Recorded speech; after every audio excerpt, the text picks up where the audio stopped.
After a decade of coaching, I decided to kick this year off by diving into and dispensing solutions for the 4 biggest hurdles my clients struggle with. So we began in January with tackling emotional triggers. We became confidence connoisseurs. We learned to put off procrastination. And now we're going to be boosting our boundaries. Today, I'm just going to cover some general tips and applicable solutions. So let's get rolling to the why bothers. I like to keep the why bothers short. So essentially, this is going to sum up all of the reasons why you might want to consider strengthening your boundaries. Learning to be your own spokesperson without fear of disappointing others and or physical knots of anxiety, racing heartbeats, stomach cramps, or sweaty palms. Now, doesn't that sound nice? To be able to just address an issue without freaking out and having the body physically react in 10 different ways, because some people really dislike conflict that much, or even confrontation. So that's what we're going to be dealing with today, specifically pertaining to people who struggle with the communication of their boundaries. I hope you're ready. We've got a lot to cover. Let's start with signs that you may need to strengthen your boundaries.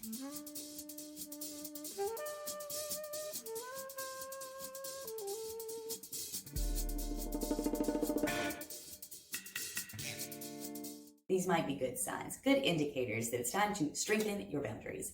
If you chose to not deal with any of these issues and keep your head in the sand and maybe say, I'm not really in the mood.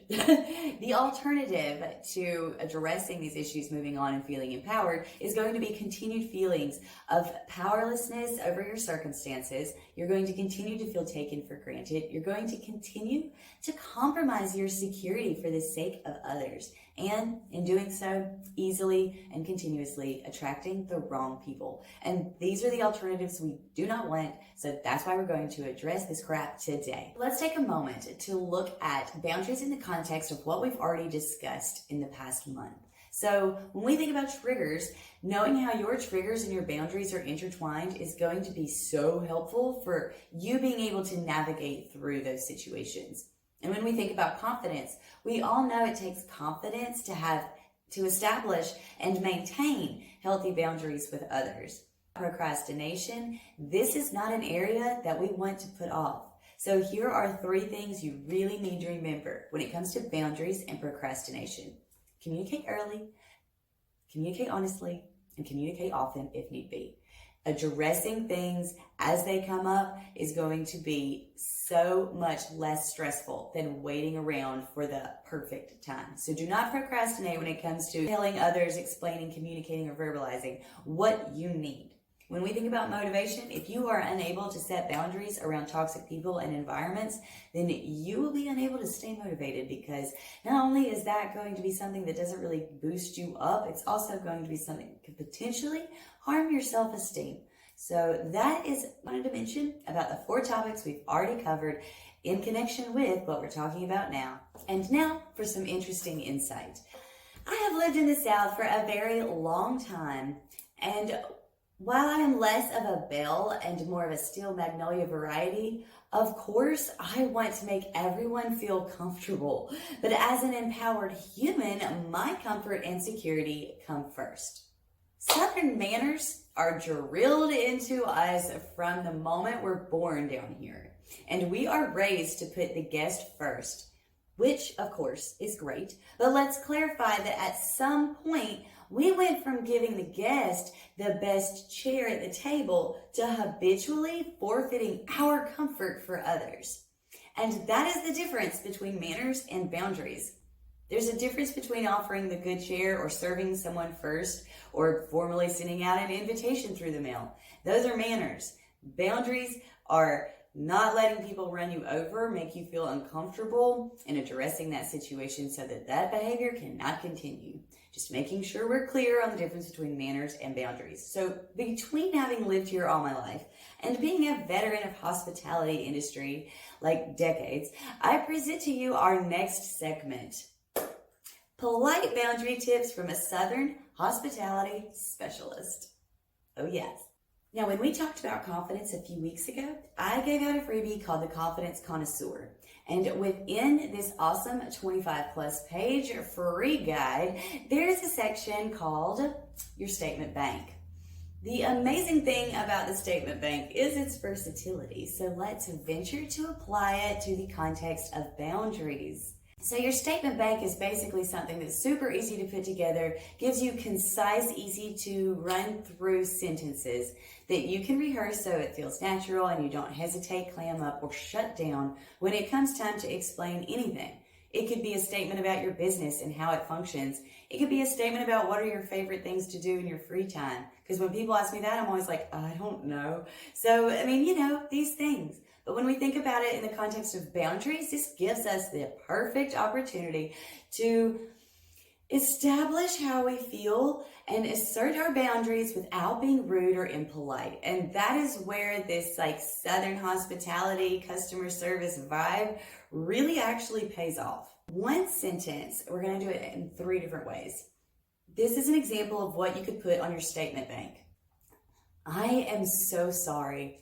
I don't want to seem rude, but okay, that's it. Seriously. Anything can follow this, and you're not rude. You literally just said, I don't want to seem rude, but, and then you get a chance to explain whatever it is that you need to get off your chest. I know that this can seem a little oversimplified, so let me just show you how well this could work. The time waster. Now, this is a person that doesn't necessarily mean to waste your time. And maybe it's not even always their fault. Maybe you like talking to them so much that you get wrapped up and always lose track of time talking to this person. This is how you get out of the conversation without being rude, offensive, or completely missing whatever it is that you're trying to get to. I'm so sorry. I hate to be rude, but I have got to go. I hate to dash, but I have got to go. How can that be viewed as mean? So T. Meyer is actually T.M. Iyer.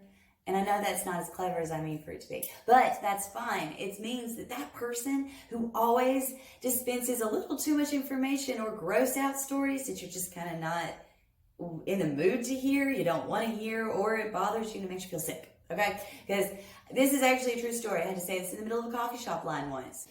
To the T. Meyer. I am so sorry. I don't want to seem rude, but I will pass out if you keep going, and I really don't want you to have to scoop me up off the floor. All I did was just say, okay, this makes me sick. Please stop. Okay? That's all it takes. Now, that person that invades your personal space all the time, the close talker is what Seinfeld would refer them to. So, yeah, let's call them that, the close talker. I am so sorry. I don't want to seem rude, but I just need a little bit more space.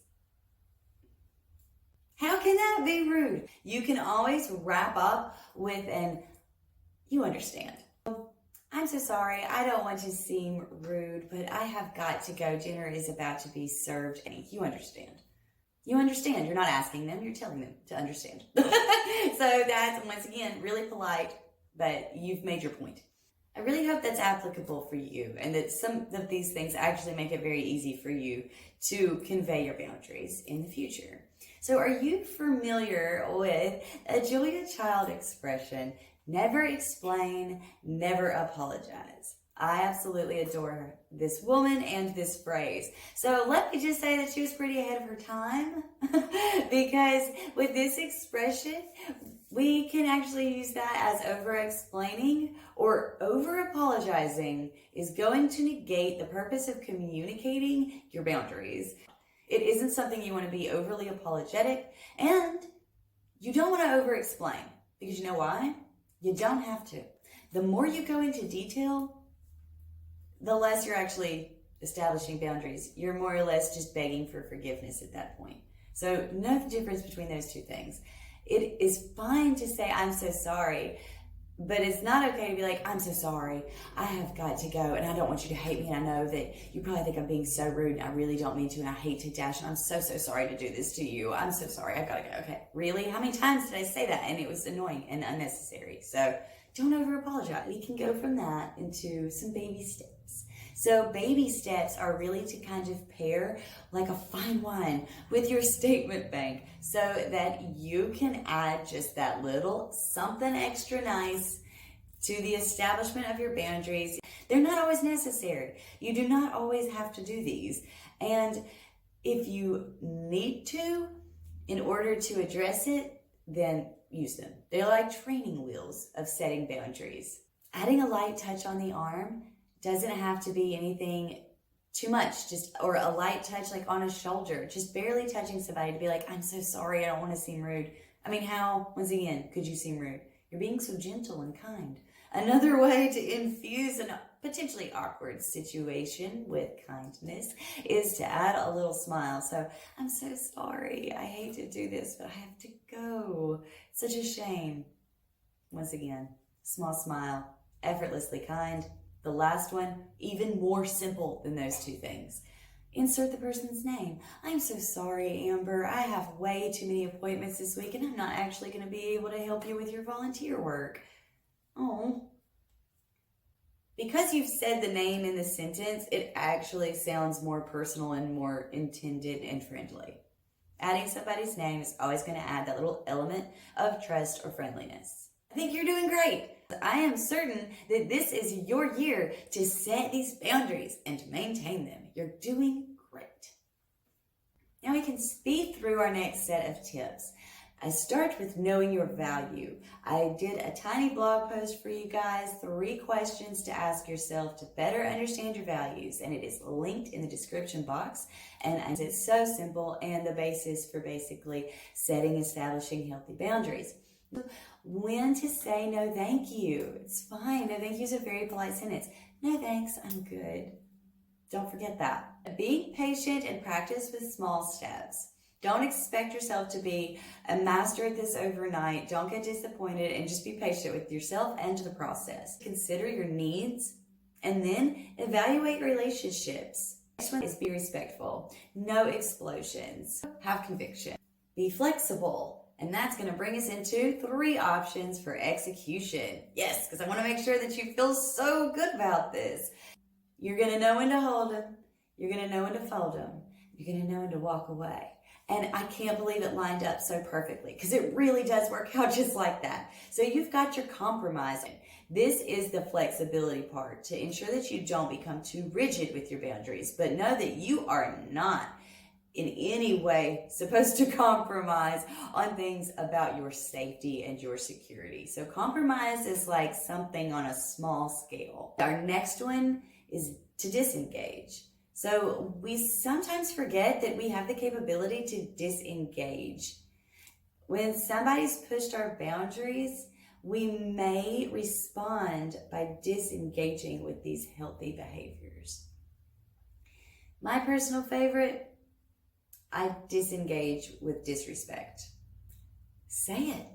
If you're in that situation, I disengage with disrespect. If you want to be a little bit more adult about this, a little bit more mature, then you can talk to me later. Walk away. Nobody's making you stand. No one's making you defend yourself. If you're being attacked, you are always able to disengage. And our next one is a little bit more intense still. So these latter 2 are going to be for situations that you've already tried to address that haven't gotten any better. Because sometimes you either have to disengage or disassociate altogether. So our third one is disassociation. And sometimes this is appropriate when dealing with toxic people and communication's been futile. And yeah, it sounds harsh, but you never want to cut people out. So this, of course, is a last resort. To disassociate means you're done. You're done, you're walking away. And that's why it's know when to hold them, fold them, and walk away. Your 3 options for execution. I've tried to give you so many different ways to peel this potato. I mentioned about how bad it can be when your boundaries have become a little excessively rigid. So what does that look like? I want to talk about that flip side for a second. When your boundaries are too rigid, you might tend to be untrusting, not let anyone in, feel disconnected, isolated, or lonely, or overcompensate for past pain. Now I'm going to leave you with the last set of reminders. Healthy people respect other people's boundaries. You have rights. Boundaries are rights. You have rights. Loving yourself, providing for yourself, and doing for yourself is more important than disappointing others. Asserting your boundaries does not equal being an asshole. Ignoring the need for boundaries is like fertilizer for resentment. The last one is very special. Don't be a lawyer for someone else.